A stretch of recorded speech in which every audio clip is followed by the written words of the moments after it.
This week on the Computer Chronicles, cybersecurity. We'll look at online banking to see if your financial information is secure. We'll explore cyber shopping to find out if it's really safe to put that credit card number online. We'll show you how to send and receive confidential faxes. And we'll even tell you about a service that automatically tracks down your computer if it's stolen. Plus a look at new biometric personal authentication devices and the cookie monster. How much does your internet provider or your favorite website know about you and your online habits? Plus, we'll have this week's computer news and my pick of the week, all coming up next on the Computer Chronicles. Computer Chronicles is made possible in part by SoftSource Incorporated, publishers of Pro One software, educational software for young adults. And by Audio Highway, makers of the Listen Up Player, which provides digital, portable, customized audio downloaded from the internet and played anytime, anywhere, on headphones or over a car radio. Additional funding from PC Connection and Mac Connection, the catalog and online superstore with over 10,000 PC and Mac products. Award-winning service, toll-free technical support, and overnight delivery. www.pcconnection.com. And by Windows Magazine, delivering desktop, enterprise, and internet computing news, reviews, features, and how-tos for a Windows world, because the world runs on Windows. And by Learn2.com, the Ability Utility.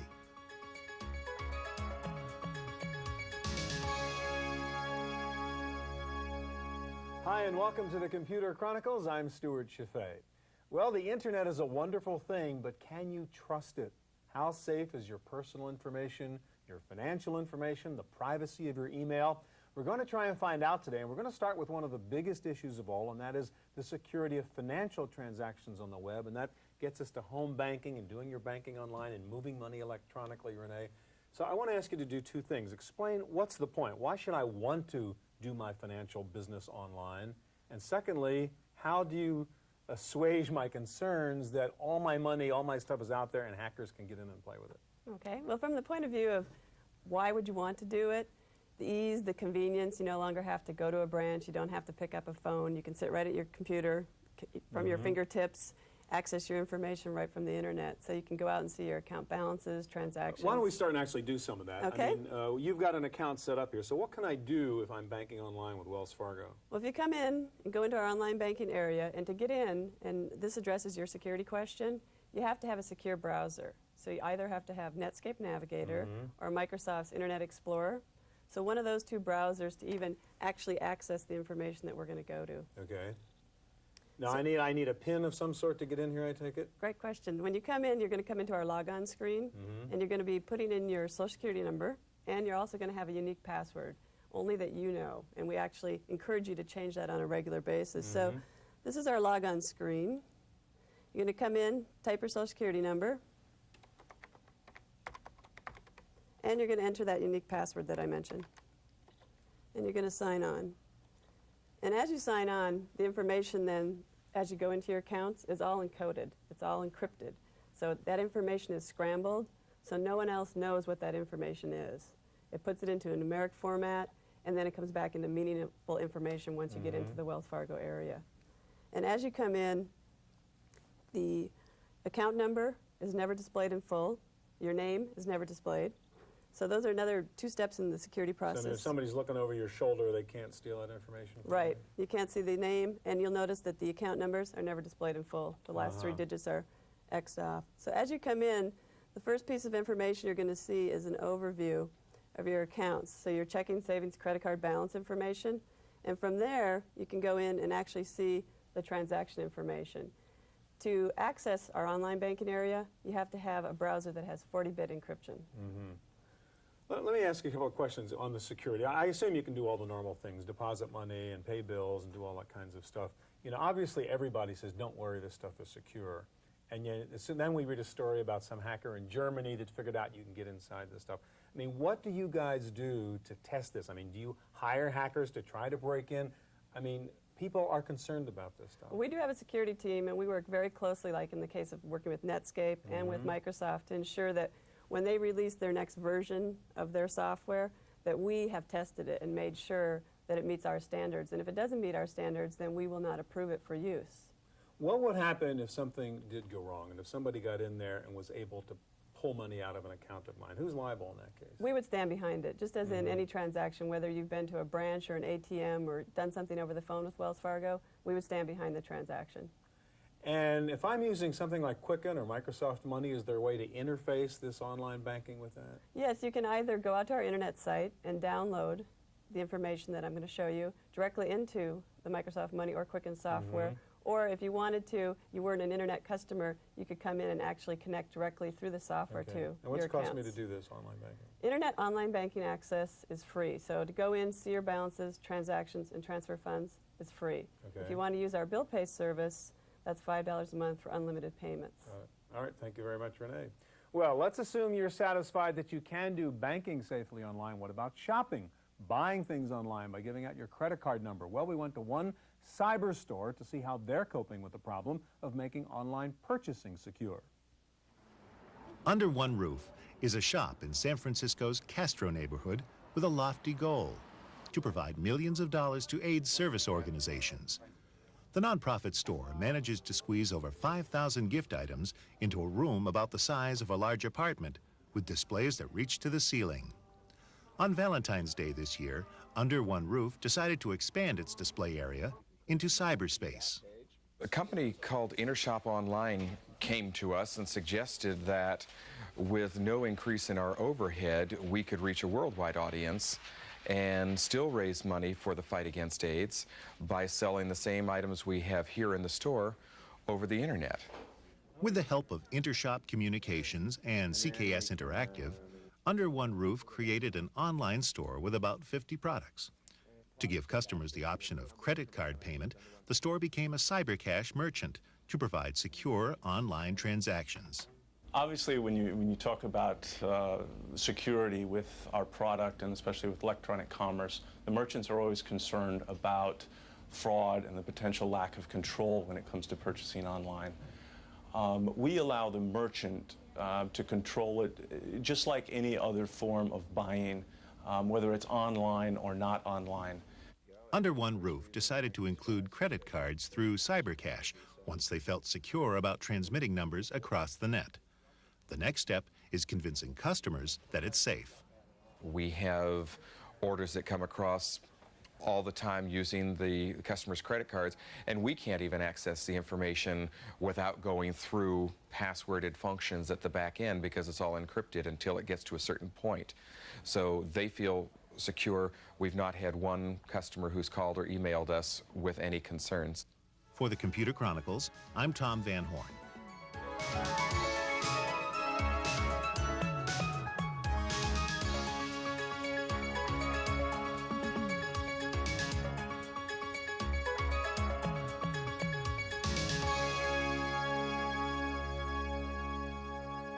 There are many different security issues online. Some have to do with money, but some have to do with privacy, your privacy. How much can people find out about you online? And Preston, this is your territory. You wrote the book, How the Internet Works. You studied this stuff. How much can a person find out about me and my habits online? An enormous amount.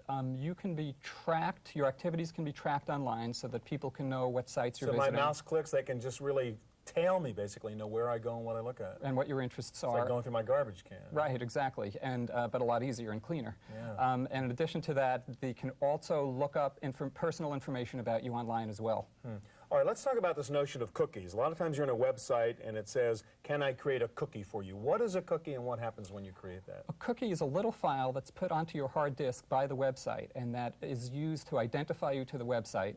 It can be something as easy as putting in your username and password so you don't have to keep putting it in. But it can be more than that. It could be more than that. It can track you through the site so that it can know what pages you've looked at. He's the kind of guy who likes to buy these kinds of things, so we'll sell him these things, and the ad that comes up will be for him, et cetera, That's exactly right. All right, now, is there a way to prevent this cookie business and find out what these people are pulling from me? Yes, absolutely. At the ZDNet Software Library, we make available a file called Cookie Master. Anybody can get it for free at hotfiles.com.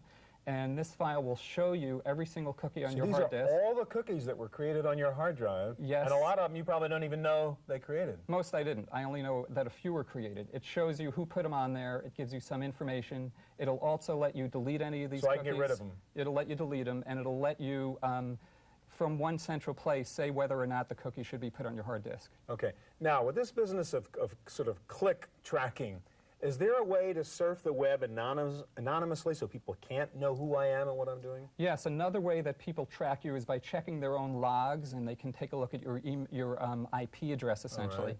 There's this site called the Anonymizer, and when you use this site, what happens is that instead of you contacting the website directly, you contact this site, it contacts the website for you, so you can never So be traced. you're hidden behind some anonymity there. All right, let's talk about the other thing you mentioned. You can simply go onto some websites like I know 411 and just find out all kinds of stuff about a person, right? Right, here's 411. You can type in a name, and you can type in, and you can find out information about them. You can find out their addresses. So even though you may choose to be unlisted, perhaps, you don't want people to know, I just know your name, I could find out where you live. Right, exactly. And so right here, it will give your name. It'll also give your email addresses Right. as well. It gives your address up here. And So you're going to have yes, to get a street address on there, too. You can get a All street address that's here, too. reasonably That's mild, but there's another site out there called the Stalker website that really lets you find out all kinds of things about a person. That's right. This Stalker's website, in one place, shows you many, many different ways that you'd find information about people. One of the most disturbing ways is it has what they call a reverse phone lookup. So if you have a telephone number, you could actually find out whose phone number that is. So I have somebody's phone number, and I can actually find out where they live. Right. Yeah. Right, exactly. Can you show us that? Sure, I can show it right here. So you're putting in your phone number, and if that's Right. all I knew about you, you actually made a mistake in your Yes, number there. right. And if I were a bad guy or a stalker, I could figure Right. out how to go hang out at your house, even That's though you right. didn't want me to know. That's exactly right. And so it's potentially very Yeah. dangerous. All right, last thing, email and privacy on email. Now, there's something called remailers. How does that work, and how can I protect my privacy and not have people know I sent an email message? You might be worried that you're a whistleblower in your company, you don't want your address known. So you can go to this thing called a remailer, and what it will do is it will send mail so that there's no possible way anybody can trace it to you. When it's sent to somebody, the address will be from anonymous. You just go to this page, you just type in who you're sending it to, and it gets So sent it's off. like the anonymizer only for email. Right, exactly. Preston, thanks a lot. Interesting stuff. Thank you. Well, perhaps the most insecure form of business communications these days is a fax. There's no envelope. Just about anybody hanging around the fax machine can read your confidential mail unless you've taken some precautions to protect the security of your faxes. And I guess that's what you guys do. Explain what you do here. I mean, how can I send a fax and yet not have people see it? Sure, what we do is we start with a fax, and it could be any type of fax, could be a document. So what are you doing here? Showing you a document, we can also fax digital photographs, any type of file. And what we do is we take that file and we compress it to what we call an info image. Can we take a look at an example? So this is not really a typical sort of graphic kind of fax. This is really digital encoding, like a barcode of some sort. That's correct. We take any file, we compress it, and we convert it. And so what do one of these squares represent, for example? That right there is about 8 kilobytes of compressed data. This particular page comprises 30 pages of text as well as a digital photograph. Okay, now this is what I would, now what are we doing here? I have software that lets me, what, take a document and convert it into this form? Absolutely. We can encode it, we can password protect it, and make it ready Okay, to so when you transmit. send me a fax, instead of getting the real words, I would get this thing out of my machine. Absolutely. But what do I do with it now? How do I read it? What we'll do to read that transmission, we simply open up our read module, and we can drop this into any Twain-compatible scanner. So this is a piece of software, basically, that helps me encode and decode these faxes. Correct. We simply scan the page in. So you're going to scan in what just looks like a glob of mystery dots Absolutely. Lots of black and white dots. We're importing this image into the PC through the scanner, and we'll decode this black and white dot pattern and give you the information that was transmitted on the sending there. side. And how fast or how long does it take to do all this? Just a couple of seconds, as you'll see in the box here. The black and white dots have appeared, and we're Okay. decoding the So that's the squares. picture of what was scanned in, but now you're going to Absolutely. decode all those dots. We're in the decoding process now, And as you'll notice, we'll hand the files. So I mean, that this is were- really just binary code, huh? The presence or absence of dots? This is the digital data. We go to open the file, and as Okay. you'll see, it was password protected for a second level of security. If you don't know the password, it won't let you in. Okay.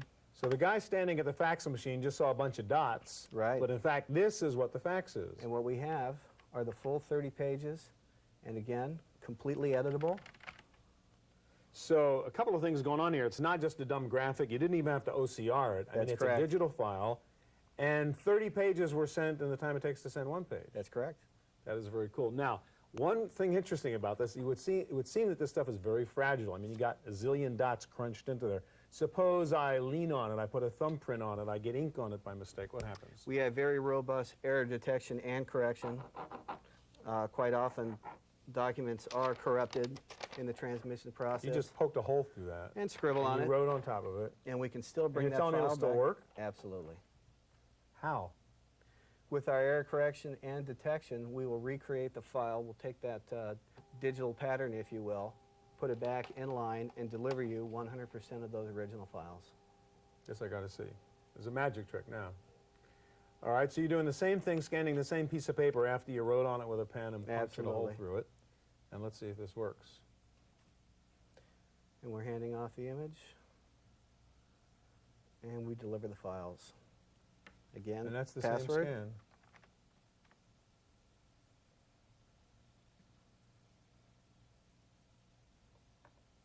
And that was the second file on the page. Well, and of course what we see here is this is darn rich fax that we could have never sent as a graphic. Absolutely, we can fax Steve, color. thanks a anything. lot. Thank you. All right, well, another form of security in the computer field is physical security, controlling access to offices, files, and confidential areas. There are several sophisticated solutions available now that can guarantee that you are who you say you are. It's difficult to imagine using a computer network without having to remember passwords, but passwords and ID cards can get lost or stolen. That's why the next step in security is verifying something that cannot get lost. The technology is called biometrics. In the case of what you see today is a fingerprint mechanism.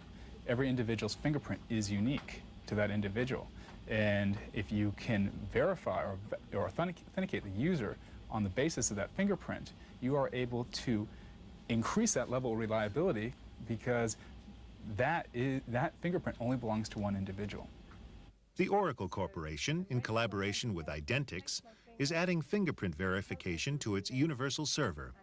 Once a print is stored in the database, only that print, read from a living finger, will allow the person access. Biometrics has also made its mark in places where security can be a matter of life or death. Do not enter. Step back. Do not enter. Step back. At the San Francisco International Airport, employees need more than ID cards to enter restricted areas. A hand reader has become the standard identifying device at almost every secured doorway. Before, all an employee had to do was to show some form of ID, not even necessarily with their picture on it, to get access to the airfield side of the airport. And then they would have to wear that ID when they are on that secure side. But that doesn't mean that that employee couldn't hand this card or other identification to some other employee. The hand reader from Recognition Systems identifies hand geometry, or the shape of the hand, which is different in every person. As with fingerprints, there is nothing to lose or loan. It does afford that extra level of comfort for us as an airport owner and operator to know that those people that are on that airfield are valid employees. They've gone through the system. We know who they are, and they're supposed to be where they are. For the Computer Chronicles, I'm Tom Van Horn.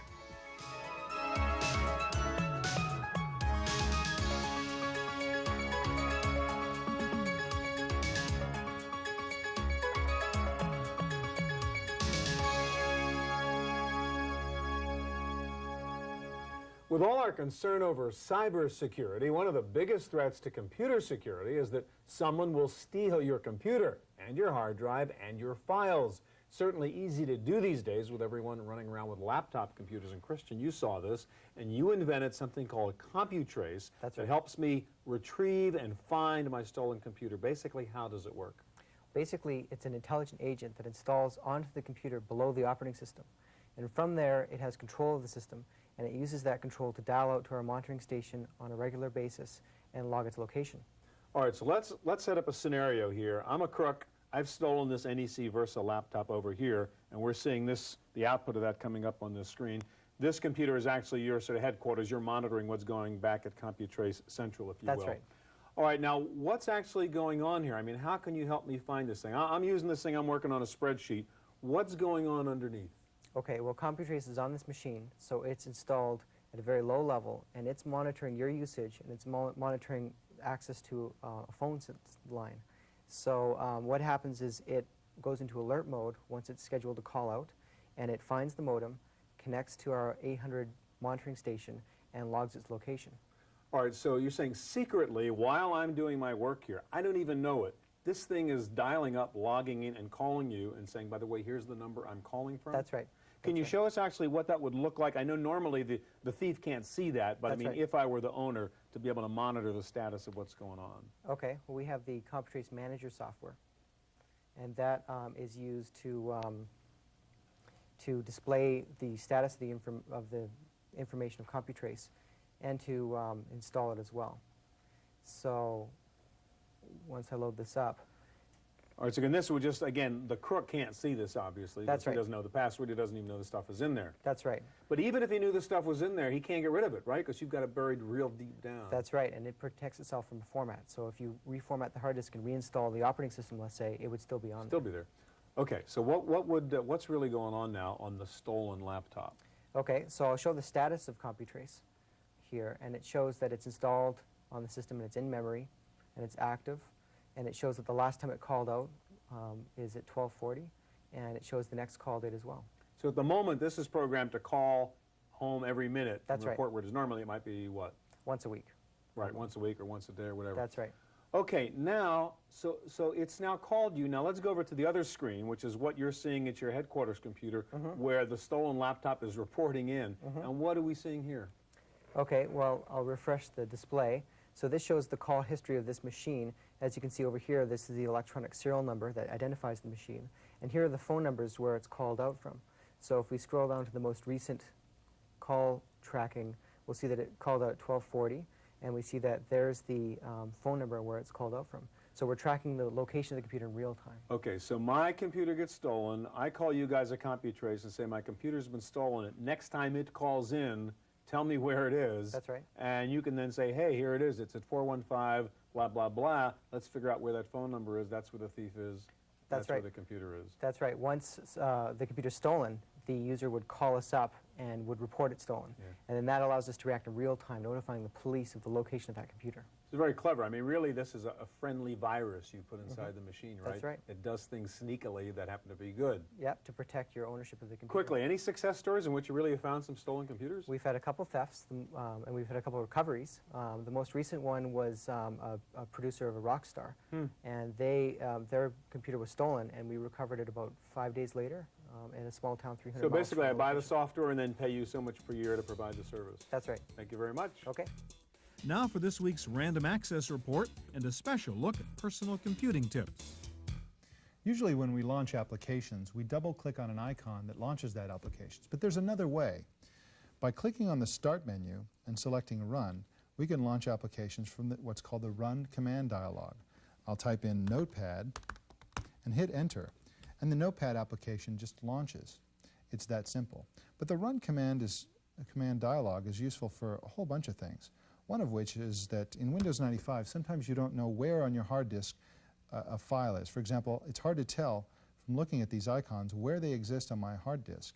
By dragging them and dropping them onto the Run dialog, I get the entire DOS path statement that tells me exactly where they are on the hard disk, which I think is pretty useful. Another thing you should know about the Run command is that the most recent things that you've run from there are still there, and by simply selecting one of them and clicking OK, you can actually launch the thing that's on the list. These are a few of my favorite tips about the Run command. You can get more tips and tricks free.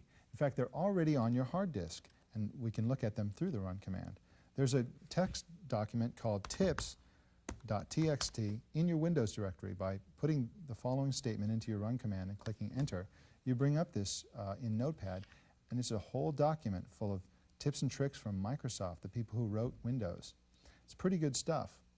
Another source of tips from Microsoft is by calling an 800 number, which is 800-936-4200. This phone number will actually put you into a voicemail system where you can order custom tips and hear things like a tip of the day, free of charge. Another source of tips is the Windows Magazine website, where we have 2,500 tips available for free. Those are some of my favorite tips and tips on how to get more tips. And that's all the tips for today. Back to you, Stewart. Now for my pick of the week. There are a zillion screensavers out there, and most of them do the same thing. They throw up some pretty pictures or some silly animations on your screen, and that's it. You can't really do much with them. But I have found one screensaver that is a lot more than that. Ever seen these things in the stationery stores? It's called the Magnetic Poetry Kit. You stick this collection of magnetic words on your refrigerator door, and when the spirit moves you, you put some words together to get a little poem or saying. Well, the good folks at Magnetic Poetry in Minneapolis have come up with a computer version of this best-selling kit in the form of a screensaver. Words are much more interesting than just pretty pictures, and this makes a great excuse to take a break if you want to rest those wrists and fingers for a while. You can control the look, the speed, even the vocabulary of the words used. To form a clever little message or poem, you just grab the words, place them on the mat. You can even grab blanks and make them any word you want, and voila, a little poem. This is just plain fun and an addictive little computer toy for Windows. It costs under $30, and it's called the Electromagnetic Poetry Screensaver. That's it for this week's Computer Chronicles. We'll be back here again next week with more of the best hardware, software, and the net. If you need more information on anything you saw on today's program, check out our website at pctv.com. I'm Stewart Cheifet. Hope to see you here next time. Computer Chronicles is made possible in part by SoftSource Incorporated, publishers of Pro One software, educational software for young adults. And by Audio Highway, makers of the Listen Up player, which provides digital, portable, customized audio downloaded from the internet and played anytime, anywhere, on headphones or over a car radio. Additional funding from PC Connection and Mac Connection, the catalog and online superstore with over 10,000 PC and Mac products. Award-winning service, toll-free technical support, and overnight delivery. www.pcconnection.com. And by Windows Magazine, since 1992, providing information on hardware and software products to business technology buyers, because the world runs on Windows. And by Learn2.com, the Ability Utility,